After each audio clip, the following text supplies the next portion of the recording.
So that's it. By now we have 5 properties. Okay, so again, the first one is linearity, which is one of the most important. It looks very simple, but it's quite useful. Okay,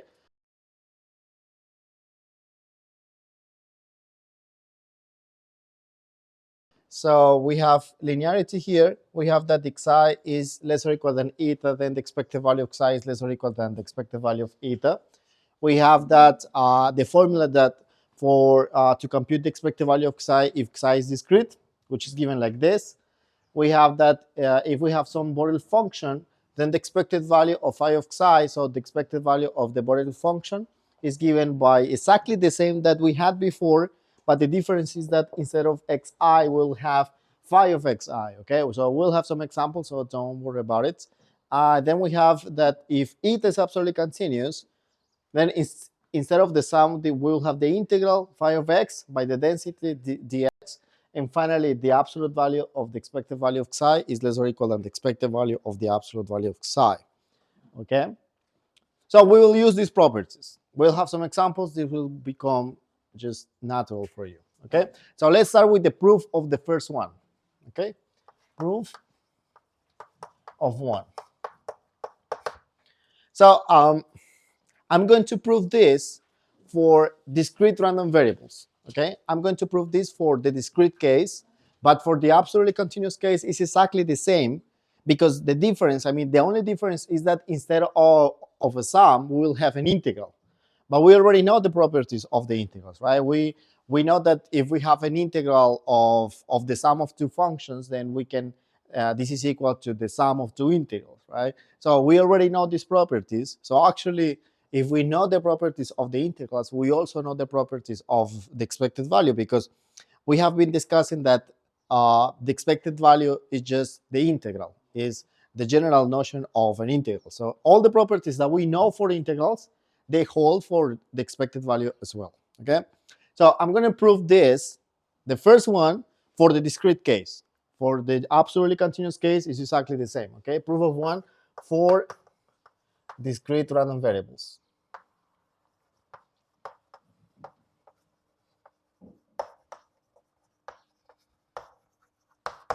Okay, so look, we have the expected value of a xi plus b eta. Yeah, okay, let's keep it that way. So we have the expected value of xi plus b eta. So I need to write only the definition, because all that we know is the definition. Okay, let me recall the definition right here.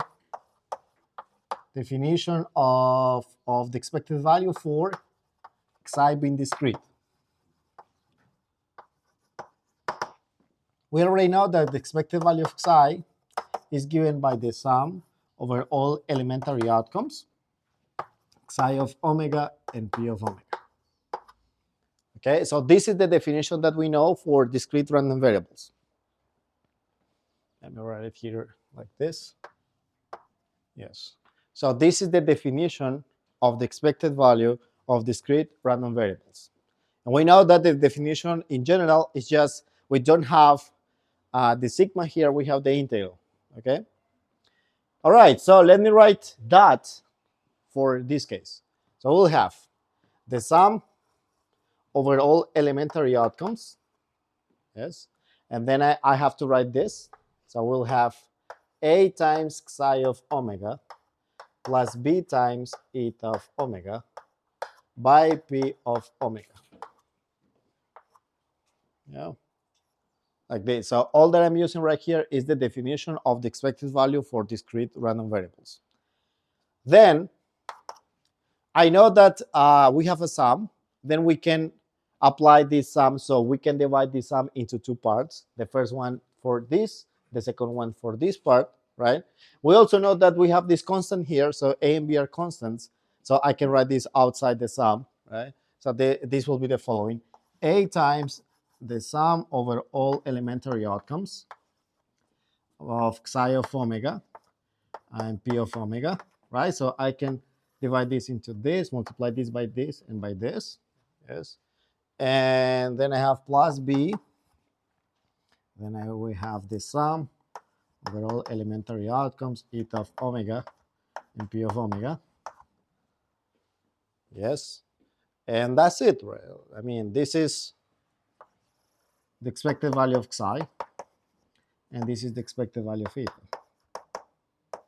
So we obtain that this is equal to A times expected value of psi plus B times expected value of eta. Very simple. I mean, if we know again the properties of the integrals, or how to take sums, how to divide sums, then we know how to prove this. Very simple. So expected value is linear. Okay, that's the first thing. Now, property number two, we have that if psi is less or equal than eta, then the expected value of psi is less or equal than the expected value of eta. Let me prove this also for the discrete case. Let me prove it right here. So proof of the second property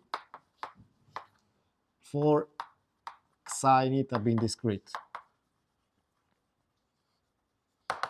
And again, for the absolutely continuous case, it's going to be exactly the same. So we have that psi is less or equal than eta. So first we have to understand what is the meaning of that. What does it mean that psi is less or equal than eta? Because psi and eta are not numbers. So it's not that psi is equal to 5 and eta is equal to 7, right? Psi and eta are functions.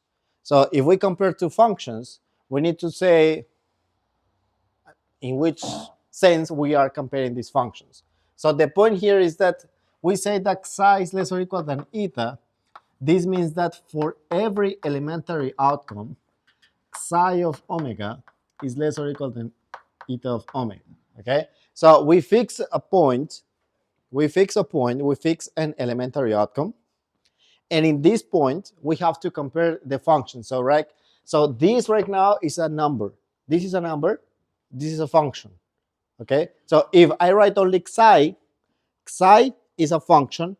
Psi of omega is the value of the function in the point omega. So this is a number, right? So this I can compare, right? So I have that psi is less or equal than eta. This means that for every elementary outcome, psi of omega is less or equal than eta of omega. Now, now what? Now. I can multiply by, so since p of omega is always greater than 0, right? So for every elementary outcome, the probability is always greater than 0. Then I can multiply here to both sides, in the left and in the right, and the inequality holds. So this will be psi of omega multiplied by p of omega. It's less or equal than eta of omega by p of omega, right? I can do this because the probability of any elementary outcome is always greater or equal than 0. Okay, and what else? Well, now I just have to take the sum, right? Then this is true if and only if the sum over all elementary outcomes of psi of omega, p of omega, is less or equal than the sum over all elementary outcomes of eta of omega, p of omega. And this is just the expected value of psi, and this is the expected value of eta. So that's it. We prove it. Okay. This is quite clear. I mean, it's quite clear, but we still have to prove it, because this is math. We have to prove everything. So if psi is less or equal than eta, then the expected value of psi is less or equal than the expected value of eta. Right? This was proper. Yes. Does this apply? Does this still hold true if psi and does this assume that psi and eta are independent, or does it not matter? This one? Yeah, they can be anything. Dependent, independent is not important. And it's important to say that that also applies for this. So psi and eta here are any random variables. They might be dependent or independent, but this is still true. Okay. You will see that we'll have something similar, not expected value, but something else, and then this will not be true. This will be true only for independence, for independent random variables. Okay. But here for any random variables. Good. Now we have to compute Well, now somehow we have to prove this formula. So again, the definition that we have for the expected value is like this. This is the definition, but this is the formula that we are going to use to compute the expected value. So these two things are different. Okay, I mean they are the same because we have to prove that they are the same. But what we have written here is completely different. Okay, so here we have the probability of every elementary outcome p of omega, and here we have something else. Here we have the probability that psi is equal to some specific number. Okay, so these are completely different things. So let me prove this. Okay, so let's prove number 3 over here. Proof of 3. And this, well, this is not just for, I mean, this only works for discrete random variables. Okay, because we have the sum. This works for discrete random variables. So again, we have here the definition. Okay, so we have that the expected value of psi is given by the sum over all elementary outcomes. Then we have psi of omega, p of omega. Okay. Now it's given that this is the set of all possible values of the random variable psi.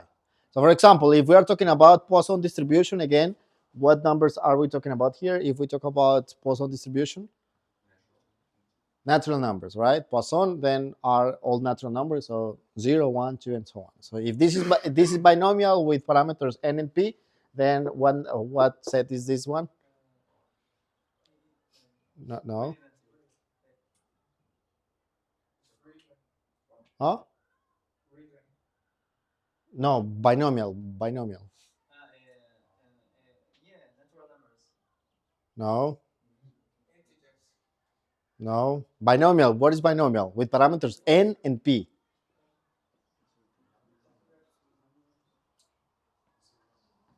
So we discussed that, but what is the binomial random variable? No. No.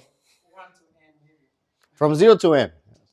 So what is the binomial? What is the random variable with binomial distribution? What does it represent? Again, we have the Bernoulli scheme. What is that? Hmm? So we have n Bernoulli schemes, right? So we toss a coin n times independently, and the random variable with binomial distribution give us the number of successes that we obtain, right? If we toss the coin n times, then the number of successes goes from 0 to n, right? All the possible number of successes, okay? So if here psi is binomial distribution, then chi of psi are all naturals from 0 to n, okay? All right, so let's see. Let's do the following. Let's divide this sum. So let's write this sum in a different way, not depending on omega, but depending on the values xi. So I'm going to write the sum here from 1 to n of xi, okay, multiply by, let me write it like this, the sum of p of omega over all omega such that psi of omega equals xi.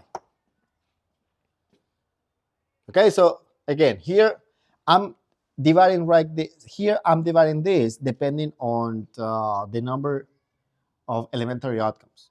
And here I'm going to take the sum not on the number of elementary outcomes, but on the possible values of the random variable psi. And then, so here I have some how to say it? Let me write this like this so that it's better for you. So instead of xi, let's write xi of omega being equal to xi. Like this, yes. Xi of omega being equal to xi. Wait, is it good to write this? Maybe not too much. Psi of omega being equal to xi. Just a second. Omega such that no, it's. I don't think that this is correct. Let me write just xi. That's it. Okay. So again, first we considered the sum over all possible elementary outcomes, right? And then we are going to consider the sum over all possible values for xi, and then we multiply this. And here, so look, here we had the p of omega, right? But then here we'll have not p of omega, but we'll have all p of omega such that psi of omega equals xi. Okay, so we put together all the possible values, I mean, all the cases in which xi is equal to xi, right? Then look, what is this? This probability from here. So the sum.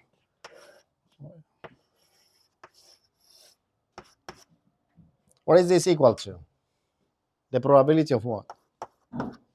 So we are taking the sum over all the sum of the probabilities over all elementary outcomes such that psi of omega equals xi. Then this is just the probability that psi equals xi, right? Then we have that this is the sum from 1 to n of xi multiplied by the probability that psi equals xi. And this is what we were trying to prove, right? So what we did was just we took the sum in a different way. We put together all the elementary outcomes such that the random variable is equal to xi. Okay? Good. So this was the proof of number 3. We already proved something. We already computed the expected value of Poisson distribution, right? So what is the expected value of Poisson distribution with parameter lambda?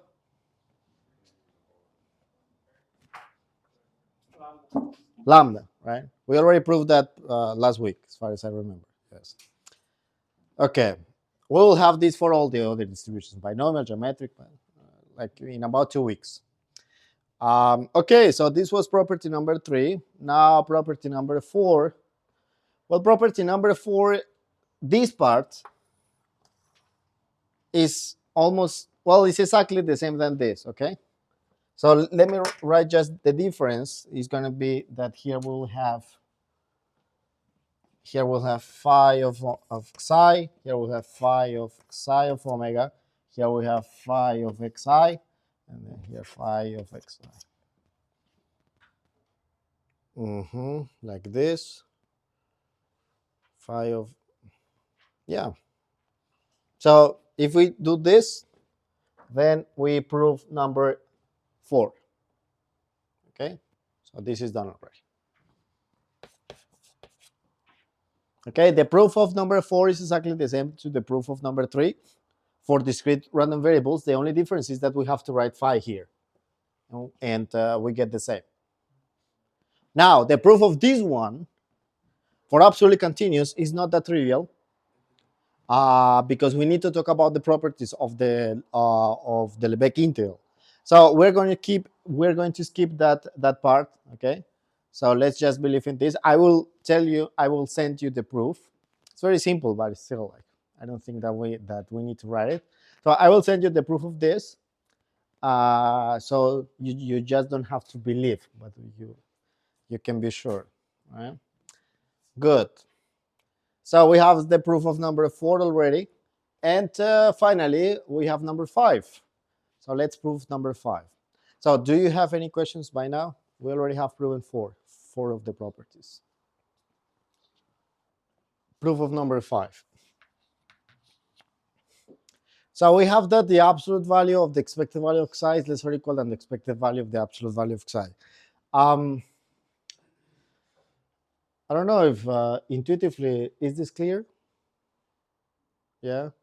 I mean, is it clear for you that the absolute value of the integral of f of x dx is less or equal than the integral of the absolute value of f of x? Yeah? Well, it's the same. But still, let's prove it, but it's the same, right? So we have that. What do we know? We know that psi is greater or equal than minus the absolute value of psi, and less or equal than the absolute value of psi. Yes, we know this.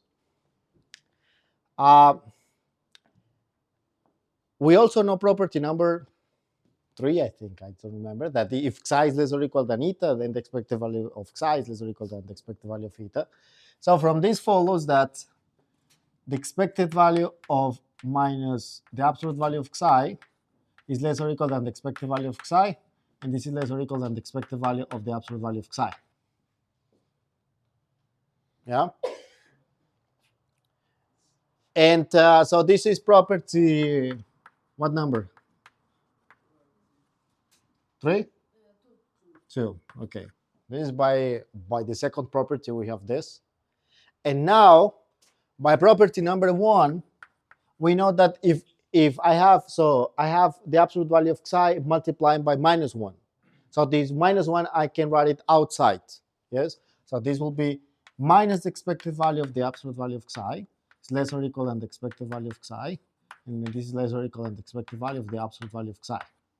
This is by property number 1.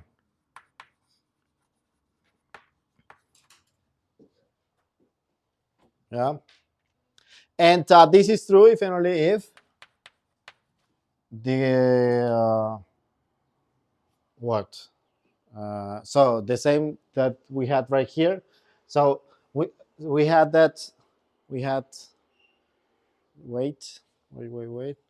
What should we do here? The expected value. Yes. So we'll have that then this, the expected, no, wait. Yes. Then this is true if and only if the expected value of psi is less or equal than the expected value of the absolute value of psi. Yes, like this.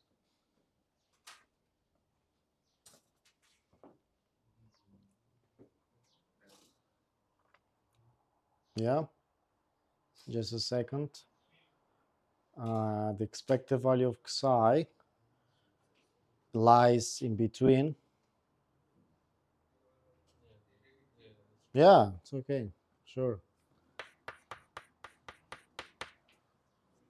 All right, that's it. We proved property number 5. Again, we just had to know this.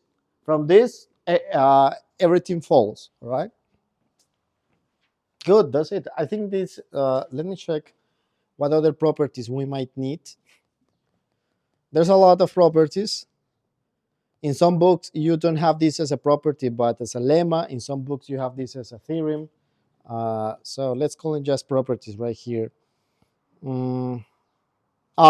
one is very important. Property number 6. If psi and eta are independent, then the expected value of the product of psi and eta is equal to the expected value of psi multiplied by the expected value of eta. Okay, this one is very important. Okay, so again, yes, property number 6. So if psi and eta are independent, then the expected value of the product of psi and eta is equal to the product of their expected values. Okay, so let's recall that we had that the expected value of the sum is equal to the sum of the expected values, right? And we had that for any random variables. So they didn't have to be independent. In this case, they have to be independent, all right? And moreover, this is not always true, okay? So we have only this in one direction. So if psi and eta are independent, then the expected value of the product is equal to the product of their expected values. But if this is true, then it doesn't mean that they're independent, okay? Good. So let's prove this. Let's prove right here. And let's prove it again only for discrete random variables. For absolutely continuous will be the same, but just with integrals. So we need to compute the expected value of the product of psi and eta. All that we have to use is the definition. So this one. So we have that this expected value sorry, this is the sum.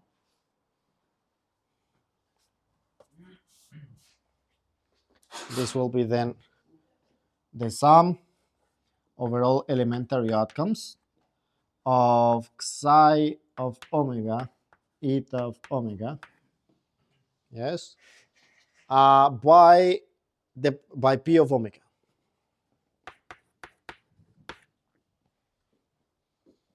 Okay, this is what we have by the definition. But let's assume the following.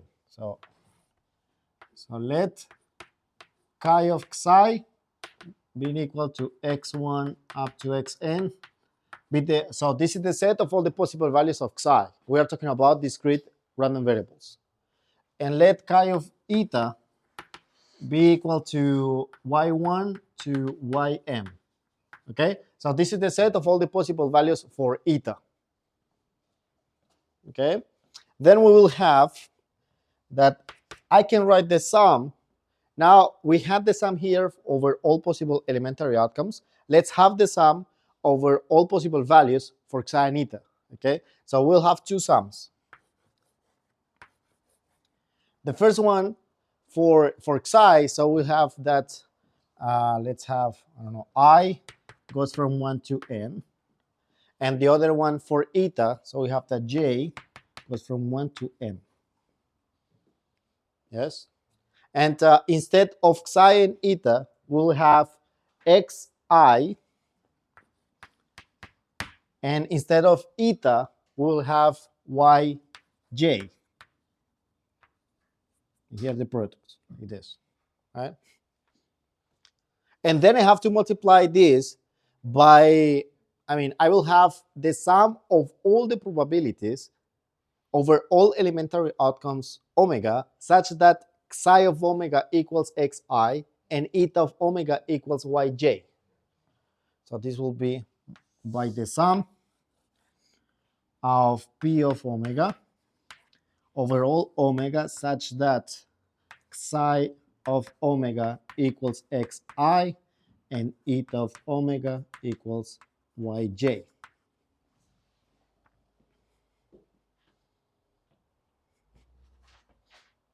Yeah.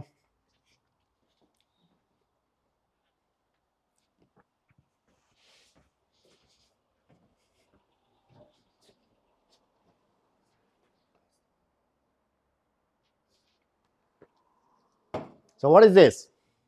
This probability right here,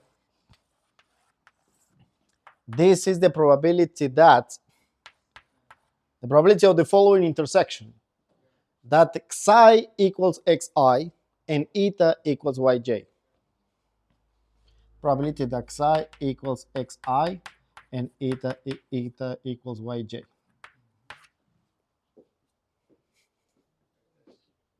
Right? So we have this. Now, so what is given? It's given that psi and eta are independent, right? Then what is this equal to, this probability? It's the product, right? And this is why we need psi and eta to be independent, because of this step right here. Because if they are not independent, then that's it, we stop over here because there's nothing else that we can do. But they're independent, then here we can write this as the probability that psi equals xi multiplied by the probability that eta equals yj. So that's why we need independence, because of this step. So here, let me write here that here we'll have since psi and eta are independent.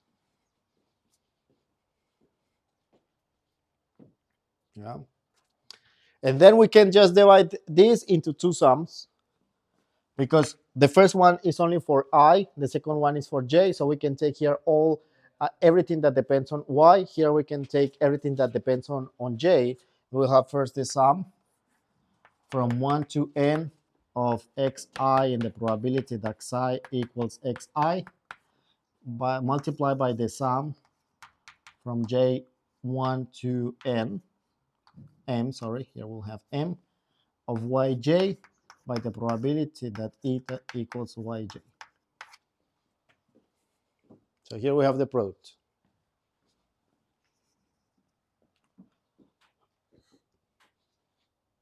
And this is just expected value of psi This is the expected value of eta. So this is the product, expected value of xi multiplied by expected value of eta.